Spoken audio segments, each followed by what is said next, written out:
Hello and welcome all. Now today's topic is concept of supply. So without wasting our precious time, let's begin the class.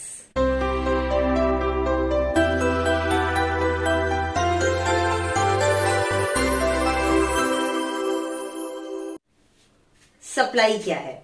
Supply एक ऐसी schedule है किसी भी quantity की जो कि एक all possible set of price पे किसी भी पर्टिकुलर मोमेंट ऑफ टाइम पे, यानी कि any during period of time, वो डे भी हो सकता है, वीक भी हो सकता है और मंथ भी हो सकता है and so on like that, है ना।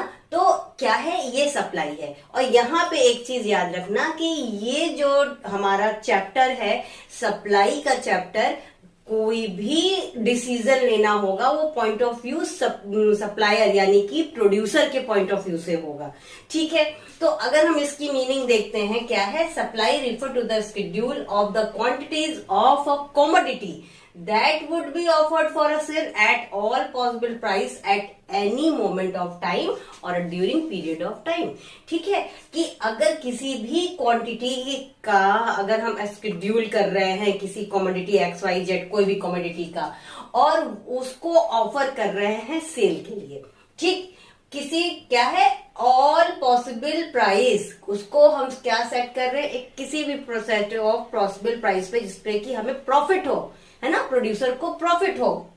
तो क्या होगा, वो कोई भी ऐसा मोमेंट या ड्यूरिंग पीरियड ऑफ टाइम वो हमारा सप्लाई हो जाएगा। ठीक, यहाँ पे जो शेड्यूल ऑफ क्वांटिटी हो रही है किसकी, कमोडिटी की, ये कर कौन रहा है, फर्म करेगा।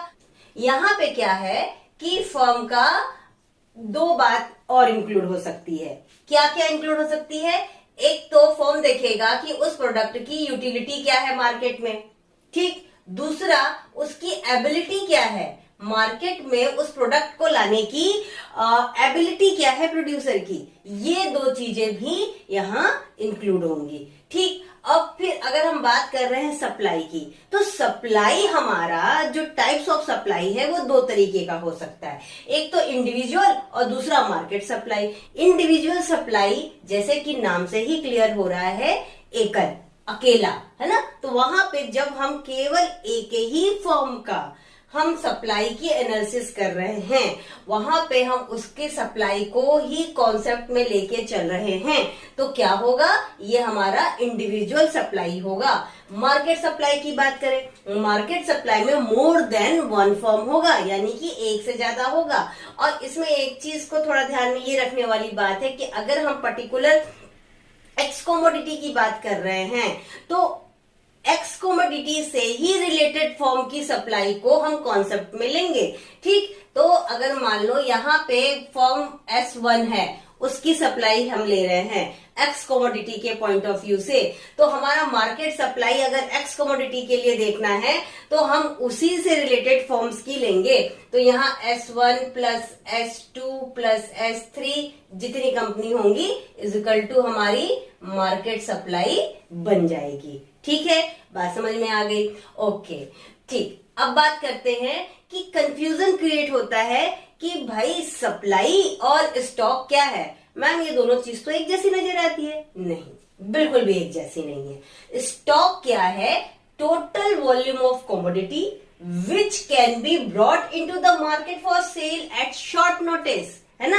एक शॉर्ट नोटिस पे जो टोटल वॉल्यूम लेके आते हैं हम कमोडिटी का, वो हमारा स्टॉक है।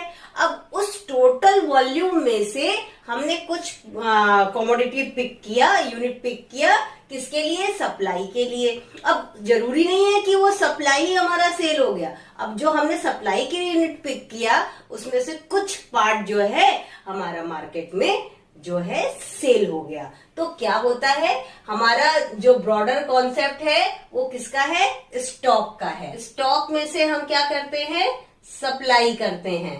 ठीक, अब ये सप्लाई में से पॉसिबिलिटी है कि हमारी सेल होगी, और ये जो सेल होगी ना, इसी पे प्रॉफिट होगा।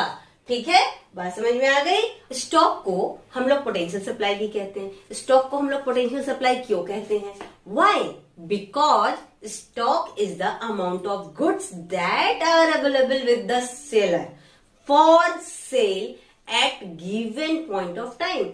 Thus we can say stock determines the potential supply. Now we come on the part of supply. The quantity which is actually bought in the market. Market में एक्चुअली कितनी क्वांटिटी को लिया गया. नाउ सपोज कि एक producer है, उसके पास 20 unit of commodity है. उस 20 यूनिट में से वो 10 यूनिट मार्केट में ले गया. अब उसमें 10 यूनिट में से 5 यूनिट का ही सेल हुआ. ठीक है, तो ये 5 यूनिट पे ही उसको प्रॉफिट हो रहा है कि नहीं. तो क्या हुआ कि ये 20 जो हुआ वो स्टॉक हो गया, 10 जो हुआ वो सप्लाई हो गया, 5 जो हुआ वो सेल हो गया. ठीक है, आई होप कि तुम लोगों को ये स्टॉक और सप्लाई का कॉन्सेप्ट अच्छे तरीके से समझ में आ गया होगा. अगर इसका स्क्रीनशॉट नहीं लिया है तो फटाफट से इसका एक क्विक स्क्रीनशॉट ले लो. देखो क्या है, किसी भी प्रोडक्ट के प्राइस में और प्रोडक्ट के सप्लाई में एक डायरेक्ट रिलेशन होता है if other things remaining the same. जब कभी भी कोई भी प्रोड्यूसर, कोई भी सेलर ये समझना चाहे how price of commodity is related to the quantity which the seller और producer are willing and able to make available in market, अगर यही कॉन्सेप्ट को हम टेबल में शो करें that is called the supply schedule. लेकिन जब इसी कॉन्सेप्ट को हम कर्व में शो करते हैं या ग्राफिकली रिप्रेजेंटेशन करते हैं तो वो हमारा हो जाता है सप्लाई कर्व. देखो अभी जैसे कि क्लास के स्टार्ट में हम लोगों ने बात की कि कोई भी प्राइस जब कभी भी प्रोडक्ट का इंक्रीज करता है तो सेम प्रोडक्ट का जो सप्लाई है वो भी इंक्रीज करता है. यानी कि वो जो इंक्रीज है ग्राफिकली अपवर्ड टू राइट होगी. ठीक है, बात में समझ में आ गई. ये अपवर्ड राइट होगी, ये सप्लाई कर्व हमारा अपवर्ड राइट को हो जाएगा. बात समझ में आ गई. अब देखिए प्राइस जब 1 रुपी थी तो क्वांटिटी कितनी सप्लाई हो रही थी 10. जब 2 हो गई तो 23 हो गई तो 34, 45, 50. ठीक है, बात समझ में आ गई. अब इसका अगर हम ग्राफिकली रिप्रेजेंटेशन करें तो क्या होगा, एक्स एक्सिस पे हमारी क्वांटिटी आ जाएगी और वाई एक्सिस पे हमारा प्राइस आ जाएगा. प्राइस जब हमारा 1 था तो क्वांटिटी सप्लाई 10 हो रही है, 2 था तो 20 हो रही है, जिसकी वजह से हम 5 प्राइस पे आए तो हमारी क्वांटिटी सप्लाई 50 हो गई है ना. देख रहे हैं कि जैसे जैसे प्राइस इंक्रीज कर रहा है वैसे वैसे हमारी क्वांटिटी ऑफ सप्लाई भी इंक्रीज कर रही है. यही कारण है कि हमारा जो सप्लाई कर्व है ये अपवर्ड राइट की तरफ शिफ्ट करता है. ठीक है, आई होप कि तुम लोगों को ये बेसिक कॉन्सेप्ट बहुत अच्छे तरीके से समझ में आ गया होगा. लॉ ऑफ डिमांड को शुरू करने से पहले मुझे ये कॉन्सेप्ट तुम लोग को अलग से बताना इसलिए जरूर था कि मैसी ना होने पाए कोई भी topic. All the best, take care and don't forget to like, share, subscribe my channel that is the किसिका स्टडीज.